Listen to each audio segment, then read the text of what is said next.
the network for the AV industry. What are you listening to? This is AV. This is AV Nation. This is AV Nation. Ready. AVWeek. Performing scan. Week. Online. This is AVWeek. AVWeek.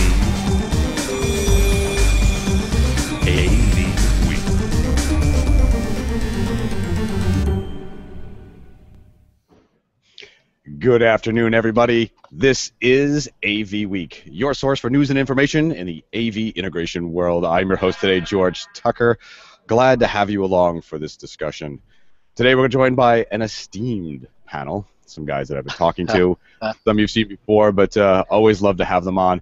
First off, of course, is Andrew Wirshborn. He is from Video Installation Plus. How are you, sir? I'm doing well today, George. All right. Did I get even close with your name? Almost. Almost. I never do it right. I know. Also joining us, my friend, my foil on Facebook, Dean Detton. He is from Prestige Automation. How are you, sir? I'm good today, George. Thank you. Right. And, of course, always happy to have Terry Coffey from Draper. Good to see you, sir. Good to see you too, George. Thank you very much for the invite. Well, it is post-ISE. It is post a number of trade shows, but there's a lot still going on. One of the things that's been making a lot of buzz this week, guys, is AT&T. They say that their plan with DirecTV is that they're no longer going to require a satellite. Now, this is something very interesting. You can get it over streaming, they say. I'm putting that up on the screen right now. They're saying that you can get it from a set-top without a set-top box, just stream it, no special plan, and you don't even have to have AT&T as your provider. Dean, I'm going to start with you on this one. This is right in your wheelhouse kind of stuff. Does this have a big impact on what we're selling to the clients? Are they going to avoid wanting certain systems in there, or is this finally the long sought after heaven of a la carte? Well, a couple of different ideas on that one. The first one is I just put in a new dish hopper DVR. I had been a long-time DirecTV subscriber, and I read about the some of the recent improvements on the dish hopper, and it works really well. And I was wondering what DirecTV was going to do to counter that, and I think that not having to put in a satellite dish, it makes it a lot easier.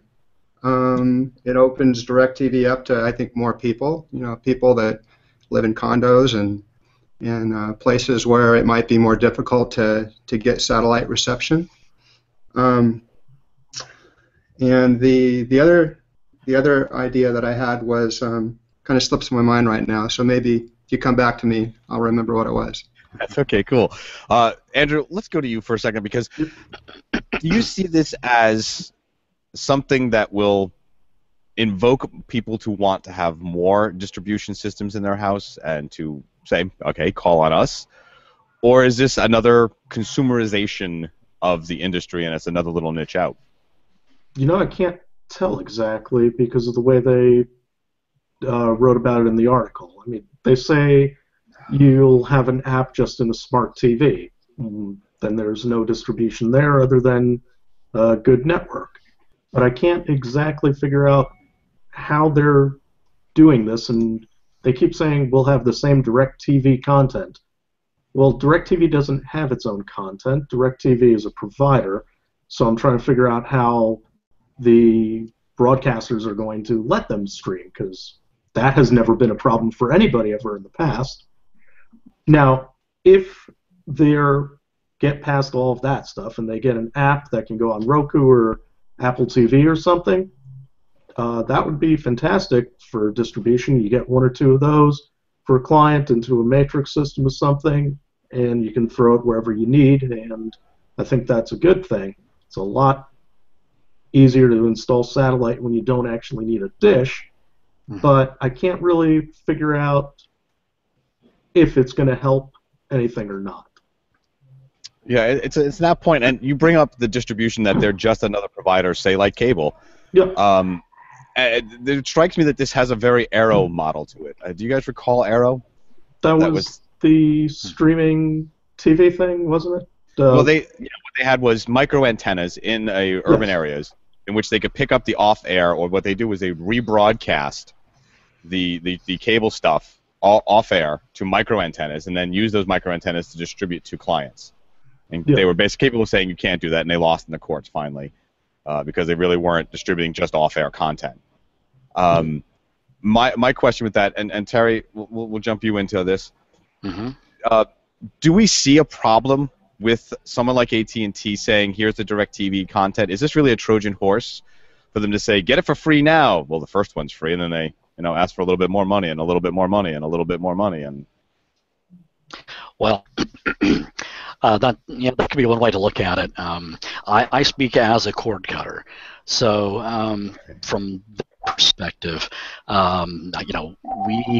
this is a step in the right direction from a consumer who does that, but it still doesn't go to where I would need it to go. Many others like me, and the reason for that is my entertainment needs are very strange. I watch cricket. I watch BBC programs. We don't watch a whole lot of programming. We like old movies. I have a 7-year-old daughter, so we are very careful about what she would have access to. So we choose to have a lot of control, and there are very few channels. But I see it as a step in the right direction, especially if, as Andrew said, that this turns into like an app that you can have on your Apple TV or what have you. That's what I have, an Apple TV. Yeah, it's a very interesting idea that it'll be either that or, like we said, Arrow, but the app might be very interesting, but I'm not sure how they get around it. But the bigger question, too, comes to a secondary story that we have here about FCC is now probing whether the cable companies have sabotaged internet video. Now, I know we're all shocked. I said shocked that this would even be possible to happen. Net neutrality and cable companies wanting to, devotedly follow that, right? But it does pose a problem for us as integrators, does it not?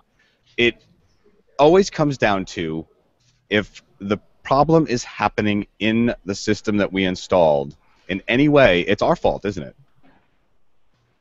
And I'll tell a story that there's a very famous woman. Her name is Cindy Gallup. Now you can look her up. She's a marketing person, one of the influencers of the early days.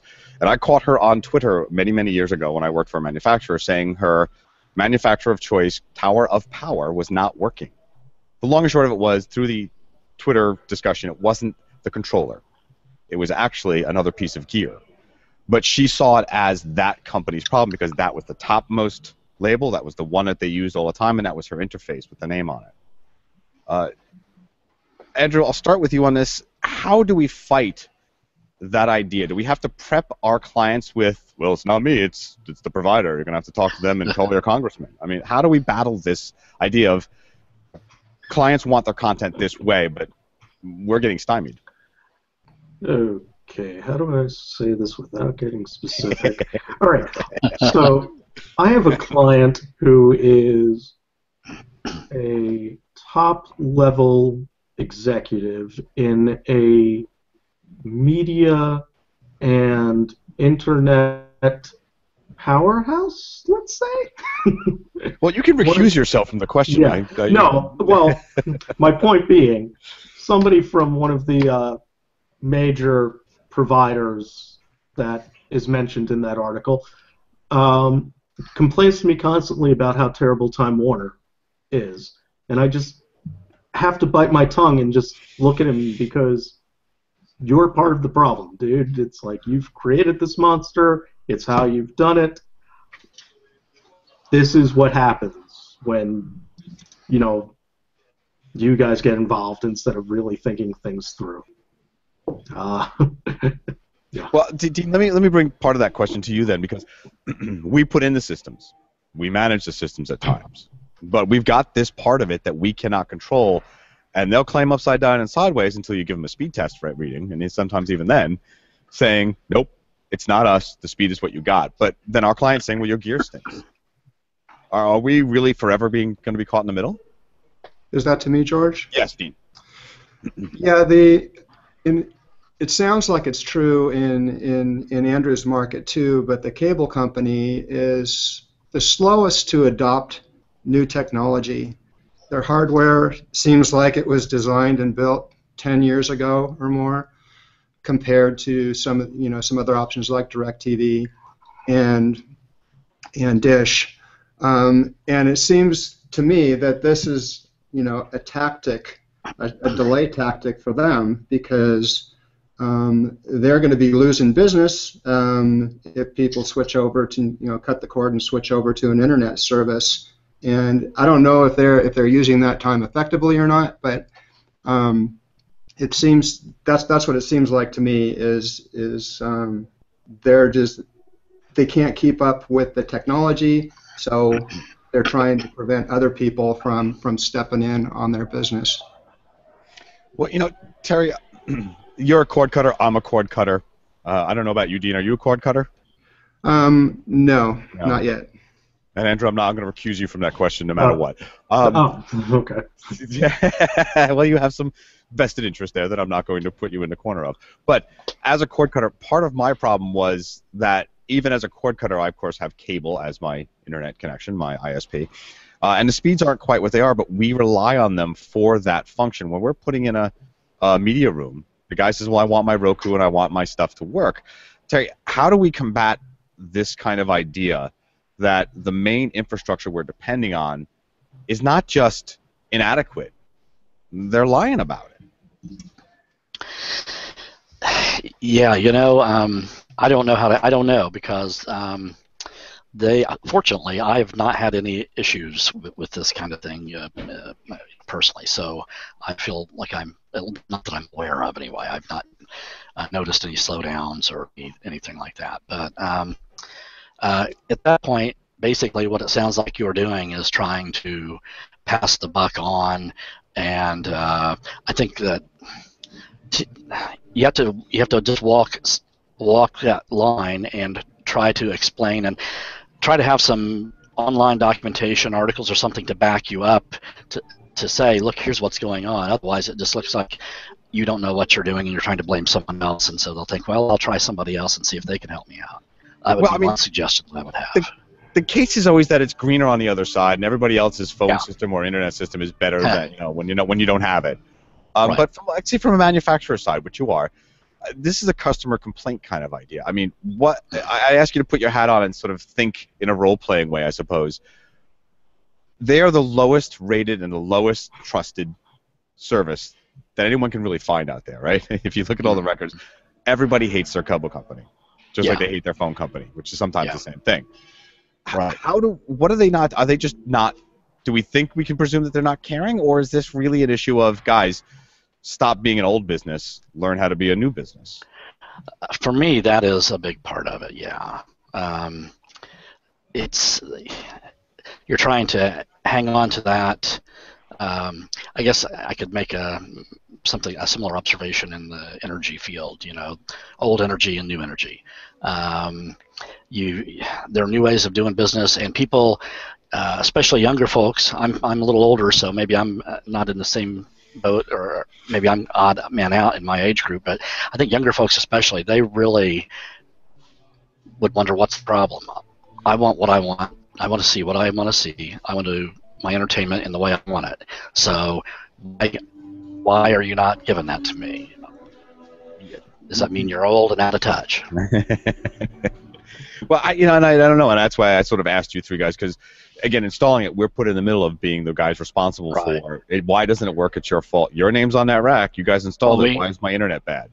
We get those. Our customer service area. We have great customer service people, and they deal with that kind of issue all the time. It's like, well, the screen isn't working. Is the power on? Is the is there another issue? Is there an issue with what you're using to control it? So the most visible thing is what you always blame.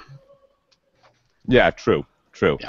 All right. Well, moving on to something a little bit different. We're always talking about the Internet of Things. We're always talking about the interconnectivity. Ooh, I said that well. Interconnectivity of stuff.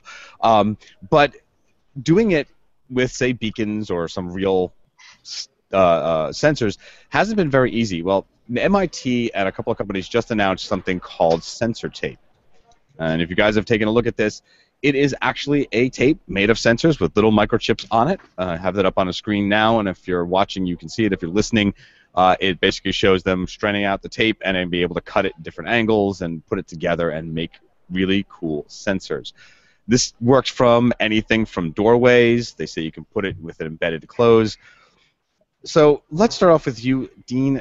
Do you see that there is a really good use for this? Have you seen the Internet of Things starting to become something you have to at least pay attention to in sales pitches? And where do you see this taking us?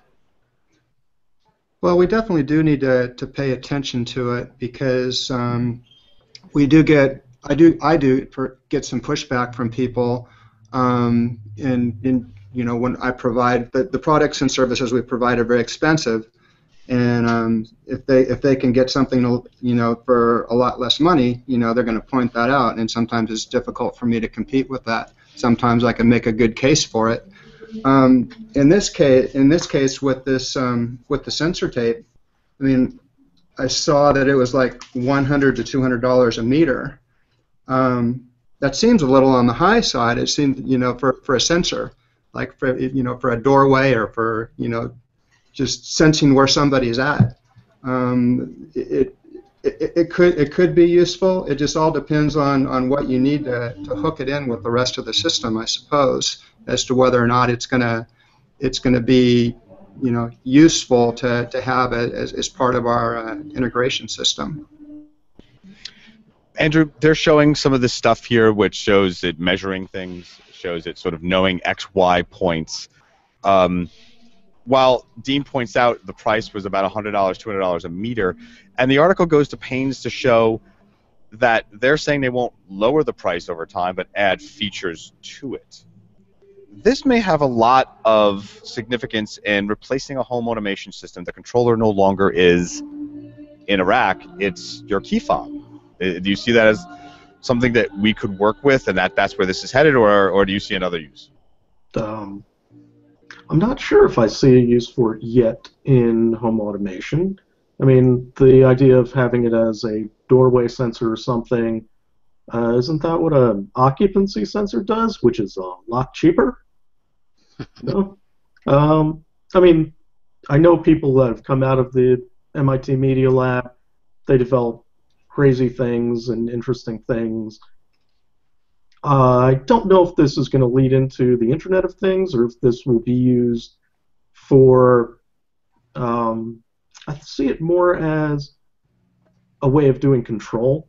I mean, when I saw them flexing it and everything, the first thing that popped into my mind was the old Nintendo Power Glove. If that strip was thinner, you could have some very interesting gloves and then do the Minority Report thing and some interesting UI stuff. I don't know if at 200, 100 a meter it makes any sense for turning on lights or anything when RFID tags and things and near-field communication is so much less expensive.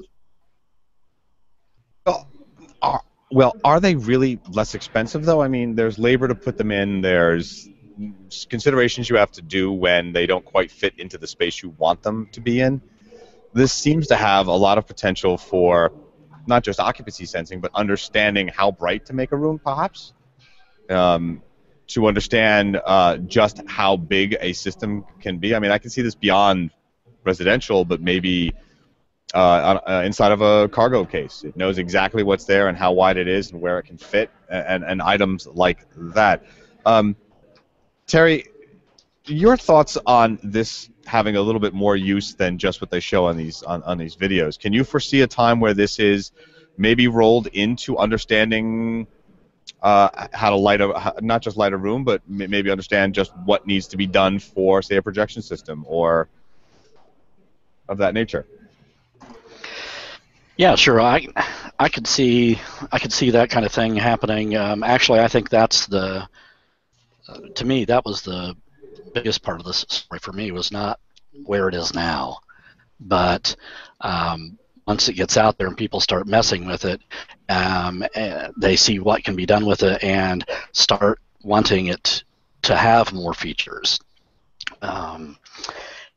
In a way, at first, when I was reading this, it sort of reminded me of like the old days, going to your home hobbyist, going to Radio Shack, and going home and building a radio or building a transmitter, building stuff like that, and sort of DIY stuff. But then when I got down to the bottom and I saw the price, and I saw where they aren't really interested in going down to the DIY price, it kind of sounded to me like this was something that they don't necessarily want a DIY situation. They want real people who are real hobbyists, real enthusiasts, also maybe integrators, to look at it and start experimenting with it, and like do some of their market research for them, and do some of their development research for them, and get paid for that privilege maybe. I don't know if that really is what a goal that they have in mind, but that was an idea that they had me. Well, I think it has a lot to do with big data, does it not? I mean, everything is big data these days. Everything's about acquiring information enough to say, I can push that to this specific type of person, or this kind of room environment, or this kind of room occupancy, or know exactly how many hours something has done something. I know we have all of that stuff, but this seems to be able to do it over a wider coverage area. There was and it's a very small area too. Like with shades, or for instance, or screens, we have we get feedback telling us where the shade is exactly, and where it needs to be, and all this, and it's it's easy to do. But even though those pieces are not real big, there's still some to them, and some breadth to them, and so. Being able to do some of those kinds of things in this really flat, tiny, small kind of layout lets you get that kind of stuff into places maybe where, at least from our side as a screen manufacturer, shade manufacturer, get that kind of stuff into places where you just don't have to do that now. Well, and part of the data counting that I thought I would really sort of appreciate here, because it could be so finite, is another story that we get to about see that billboard? It may see you too. Now, we've known a little bit about this. ISE was showing a lot of stuff about being able to give an experiential environment for retail. Be able to take your anonymized Wi-Fi from your phone or other mobile device, and again, anonymize it, but then know where you've been and where you're going and where you've stopped and what interests you. Kind of to a benefit of saying, hey, you're walking towards, I don't know, A fashion store, but you were just in Z fashion store. This place sells ties and you just bought a suit. Maybe you need to buy some shoes and a tie, and give you some offers, right? I mean, that's what this is all about. We did this at DSE a couple of months ago, things like that, in which they really talked about that kind of experience of being able to give you on price. Now, if they see you shopping, say, what do they call that? I forget, when you go there and you say, well, how much does Amazon have it for? They can know where you're going and say, you know what, we'll match the price, and they'll change the little screen below you and say, this is how much they're going to be for you today. Let's start with you, Terry, since we've talked about this in the past. Is this something to be feared, or for the digital signage, which you're partially involved in, is this a boon to actually getting digital signage to stop being, say, the digital out-of-home experience, but something far more? I guess I'm on the fence about that personally. Yes, it could be a very good thing, the digital signage industry, because it gives more bang for the buck. It gives many more uses. It makes it be seen as more useful, because you're not just passively wearing a sign, and as somebody walks by, and they may notice it, they may not, but you're providing possibly something that they will notice because it's tailored specifically to their needs. Anytime we talk about taking data and anonymizing it, I do have to just sort of hold up just a second and say, okay, how are you going to do that? How are you going to guarantee that no one can break that? get the data and before it's anonymized. So I'd like to know more about that, but and while it does creep me out slightly, I think it is a good idea. Dean, there is the concern about it being, as Terry said, something that, it's following us. It's a tracking that we really don't want. It's a lot of chatter about, privacy and not having that imposed upon you. I'll ask you this as someone who I know in our previous conversations really does sort of value that privacy and values that independent idealism. Would you buy into this if someone said you can opt in certain situations, or would you just resist it entirely? Well, there's something current that's going on related to the FBI asking Apple to open up take out a feature on their phone that's securing the data in their phone. And if they can come in and say that that all of this information is anonymous, but what's to prevent the FBI from coming in and saying, well, take out the anonymity because there was this horrible crime and we want to track this person. There's always that opportunity to for the government to creep in and invade our privacy, even though in the beginning we were told that wasn't going to happen. Is it so much the fear of the government though, or is it really the lack of a better word, and forgive it, corporatocracy, that would really want to control how it's directing you? Like, hey, you're going this way, you should really stop over here. That's sort of a subtle way of trying to control your movements, no? No, I'm not really all that concerned about that. I mean, it happens on the internet all the time, and Amazon's an expert at that. And it doesn't really bother me because they're presenting things that I'm interested in, and with the thing that concerns me with the government is that there isn't really anybody there saying that they can't do that. At least with the one on the commercial side, there's some oversight there, but if the government wants to do something, they're going to do it. Well, I'm going to bring this back to Andrew. Andrew, part of who this is, of course, is including our friend from the beginning with the DirecTV AT&T. In that sense of where you go, and you and I both live in the same region where those malls have the opportunity to track you. It's one of the things that I avoid because of it. But do you see this as having some potential for being able to, say, expand beyond just installing the commercial signage and being the people who manage that kind of data? Can you be the aggregator for your clients? And is that a valuable service to do, or is it not really worth the training and the employees that you would need? I don't know if it's worth it completely, to be quite honest. But that might just be from our market standpoint and not from an actual, there's money to be made there standpoint. I don't know. I mean, the first thing that popped into my mind when I started reading that article was, oh my God, this is scary. And then I was like, well, not really. As I posted about it on Facebook while using Google Chrome for my iPhone. So, yeah, I think we need to get a handle on privacy, so forth. But things like this are already happening at like sports stadiums anyway, with ticket holders where they go past a kiosk and it's like, hey, George, your seat's over here. How about some popcorn? Well, let me turn this to Terry for just a second then, Terry. As a manufacturer, somebody who has products that could be used in relation to this digital signage and into this and this world of commercial sort of advertising and push out, would you see a company like yours look to be someone who could aggregate that information, make that a side business, make that a product that you could offer alongside your physical products? I wouldn't really think so. I mean, I can't speak for the family and the owners, but I can't really see that being something that would be worth it to us.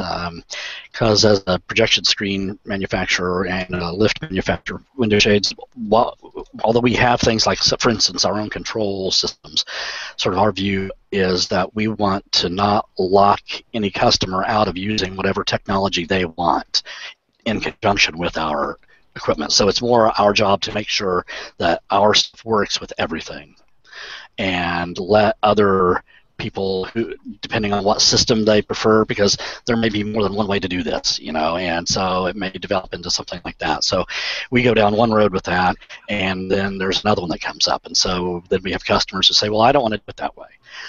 So from our standpoint, I think that no, it wouldn't be something that we would or should be good at. And Dean, I didn't pose this to you, but I want to ask you that same question because your company and in our discussions online, would it change the ratio for you if your company was someone who could provide and manage that information and could be the sort of service contractor for that kind of stuff? I don't know a whole lot about that, so it'd be hard for me to comment on exactly how that would. I mean, that's not really something that we do right now. I'm not really sure how that would work out. Would it work out like in home? Excuse me, I have a cold and I'm cracking. Would it work out in like a home environment where you could actually provide them a record of the metric data of usage and things like that? Take over, say, from the power company's knowledge of what is going on and provide that to your client as part of the system, or is that just too far flung? I mean, I could. It's kind of hard. It's kind of hard to. Kind of hard for me to get wrap my head around that right now. I hadn't really looked at it from that perspective. I'd need a little bit of time to think through it. Well, that's cool. But just a question, because I see data as someplace where we're going to have to start using our foothold or our toehold into these places as someplace that we can then expand that data, because someone who has it and has hardware may eventually say, well, we got both. Let us do it for you. All right, well, let's get to our last story of the day.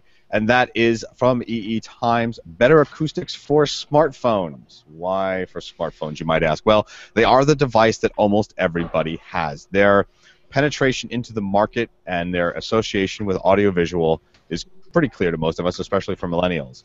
This is from a company saying that they have a new piezoelectric microphone and system called MEMS. I think you say that, M-E-M-S. It's from a company called Vesper. They're saying that they can get really high-quality audio smartphones that would rival some of the better systems out there. All right, so let's start with that. Dean, let me start with you on that one then. Do you think that what they're saying here is possible? We could rival the systems that are currently installed, and would your clients want that instead of, say, a Sonos or some system similar? Kind of hard for me to believe that we have a smartphone that could rival some of the systems that we put in. I mean, Sonos is not a really high bar to get past. So possibly, and from that perspective, we could. But I see that as increasingly important, especially like with the Crestron Rava intercom, and being able to do communication between touch panel devices. People ring a doorbell and you can connect up to their smartphone and you can see them and talk back and forth. The better quality that is, I think that the easier it's going to be for us to sell that to the client, because that's, in fact, I have a prospect right now that's asking for that specific thing, and if I can demonstrate that, yeah, it works and look how good the quality is, I think it makes it that much easier to close the sale. Well, Andrew, let's bring it to you for a moment then. Some of this microphone says that they have the capability of beam steering. Well, that fits right into the unified communications realm now, doesn't it? Are we looking at a takeover from smartphones in the UC field at this point, or is that really just stretching it too far, do you think? I have no idea. Okay. I mean, well, for video conferencing, do you see anyone in video conferencing using that as an alternative? We've got the soft codecs that everyone provides outside of the old traditional teleconferencing for home or for business.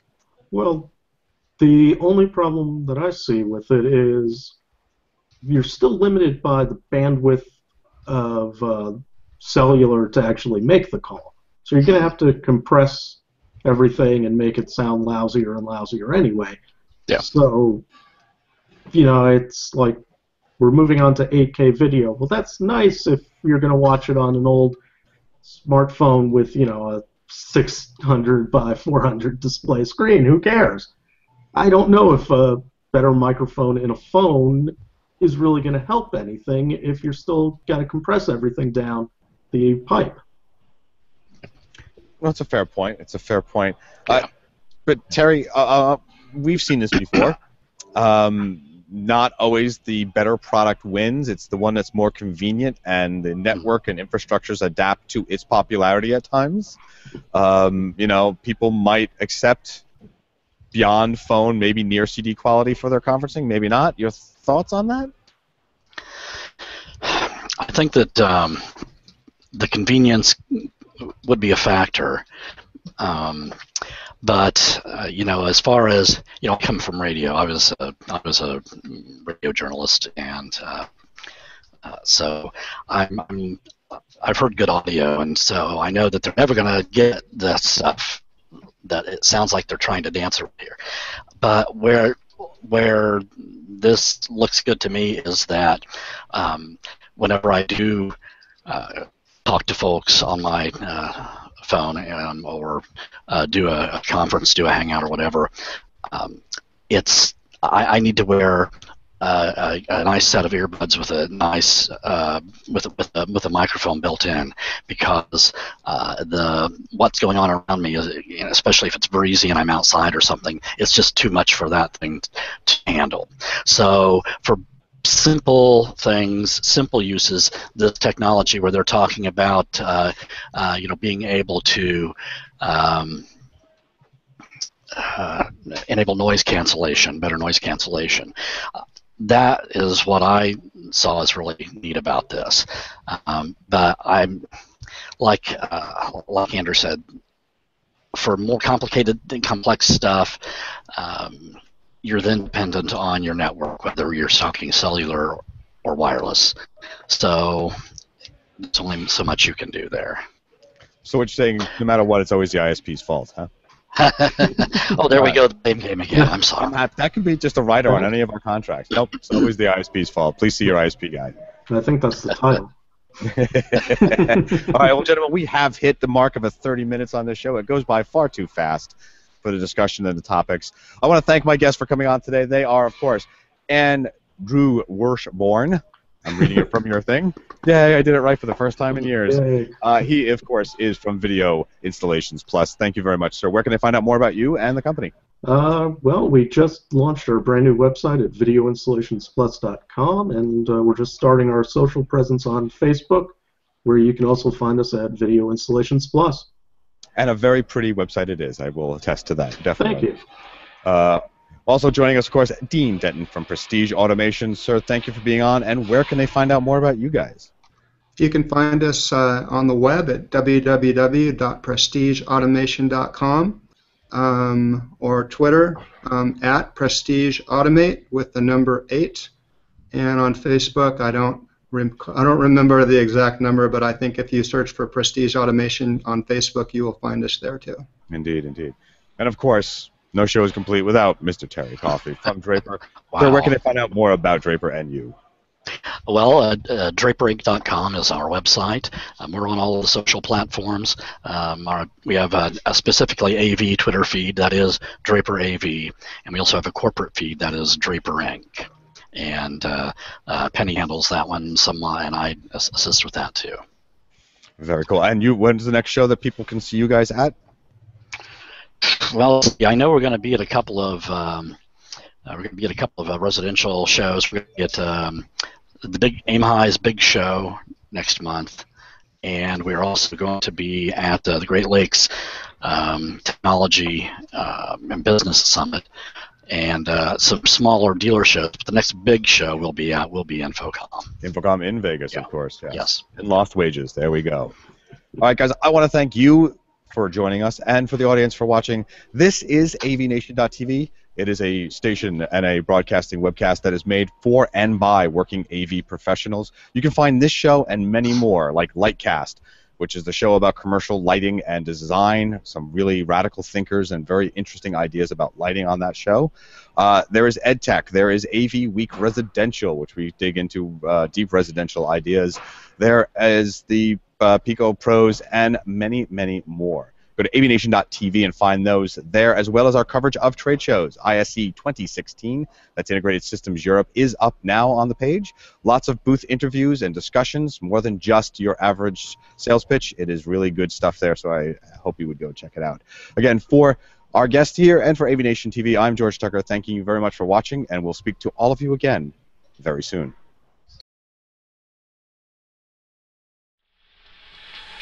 The network for the AV industry. What are you listening to? This This is AV. This This is AV Nation. This is AV Nation.